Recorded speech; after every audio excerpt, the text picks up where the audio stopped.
United States President Donald Trump has initiated trade wars primarily against China, Canada, and Mexico. On February 1st, he imposed a 25% additional tariff on all imports from Canada and Mexico. He also announced a 10% levy on Chinese goods entering the United States. This move marks escalation in trade tensions. On February 3rd, Trump announced a 30-day pause on the new tariffs for Canada and Mexico. However, the 10% tariff on Chinese imports remains in place. China responded with import taxes of 10 to 15% on select U.S. goods. These include crude oil, liquefied natural gas, coal, farm machinery, pickup trucks, and large engine cars.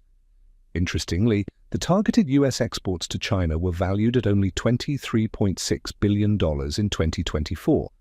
This amount is small compared to the total U.S. merchandise exports to China, which reached $143.5 billion. In contrast, the 10% tariff from Trump affects the entire $438.9 billion worth of Chinese goods imported into the U.S. last year.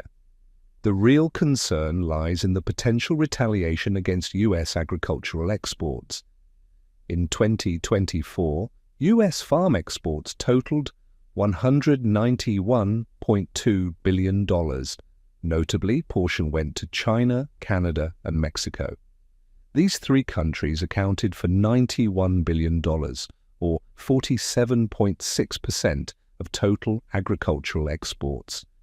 China is the largest buyer of U.S. soybeans, cotton, and coarse grains. It is also the second largest market for tree nuts and third for beef, pork, dairy, and poultry. Mexico is the top destination for U.S. corn, wheat, pork, and dairy products. It ranks second for soybeans. Canada is a major importer of American dairy and poultry products. It also imports large quantities of fruits, vegetables, and bakery goods. The interconnectedness of these markets is crucial for U.S. farmers. To understand the potential impact of a trade war, consider soybeans and corn.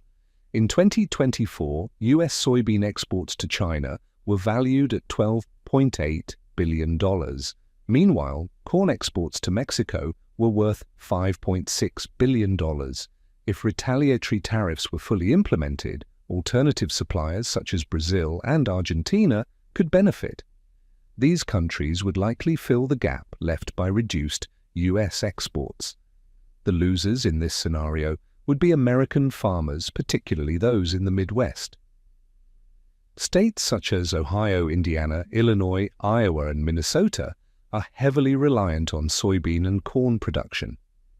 Beef farmers in Texas and Oklahoma, as well as milk producers in Wisconsin, would also face losses. The U.S. has approximately 1.89 million farms, a number that pales in comparison to India's 146.45 million agricultural holdings. Despite making up less than 2% of the U.S. population, farm families wield considerable political influence. In farming-dependent counties, Trump secured 77.7% of the popular vote in the 2024 presidential election.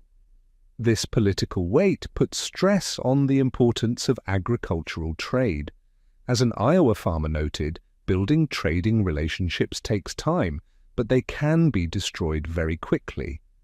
There is concern that the long-term effects of a trade war could lead to countries viewing the U.S. as an unreliable partner.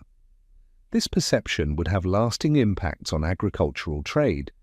India is not a major market for U.S. farm products. In 2024, Indian imports of agricultural products from the U.S. were valued at $2.4 billion. This figure primarily consisted of tree nuts, ethanol, and cotton. Conversely, India exported $6.2 billion worth of farm products to the U.S., including seafood and spices. Given India's agricultural trade surplus with the U.S., there may be pressure from the Trump administration to open Indian markets further. India is already the largest market for U.S. tree nuts. In 2023-24, it imported amounts of almonds and pistachios.